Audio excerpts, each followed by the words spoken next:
ప్రపంచ రొమ్ము క్యాన్సర్ అవగాహన మాసోత్సవంలో భాగంగా community paramedics and primary health care providers welfare association, the PMP association, Anaparthi Bikkavolu మండలాల ఆధ్వర్యంలో మండల అధ్యక్షులు వాసంశెట్టి నాగేశ్వరరావు అధ్యక్షతన వైద్య విజ్ఞాన అవగాహన సదస్సు జరిగింది. రాజమండ్రి డెల్టా హాస్పిటల్కు చెందిన శస్త్రచికిత్స నిపుణులు డాక్టర్ రెమ్మలపూడి నితిన్, క్యాన్సర్ వైద్య నిపుణులు డాక్టర్ సుమంత్ మండవ పాల్గొని పిఎంపిలకు అవగాహన కల్పించారు. డాక్టర్ నితిన్ మాట్లాడుతూ, క్యాన్సర్కు ఆధునూతన చికిత్స రోబోటిక్ విధానంతో అతి తక్కువ రక్తస్రావంతో అతి తక్కువ నొప్పితో చికిత్స అందించవచ్చునని అన్నారు. డాక్టర్ సుమంత్ మాట్లాడుతూ, ప్రాణాంతకమైన క్యాన్సర్లపై అవగాహన చాలా అవసరమన్నారు.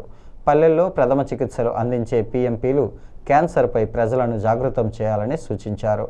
జిల్లా అధ్యక్షుడు బల్లా శ్రీనివాసరావు, జిల్లా కార్యదర్శి పి దేవానందం, జిల్లా కోశాధికారి P Chinni, D Sairamareddy, Neelamsetty Srinivas, NV Ramana, ఆసుపత్రి manager Kranthikumar, SS Chalam, PB Subrahmanyam, PTL Narayana, KSN Murthy, N Narendra Reddy పాల్గొన్నారు.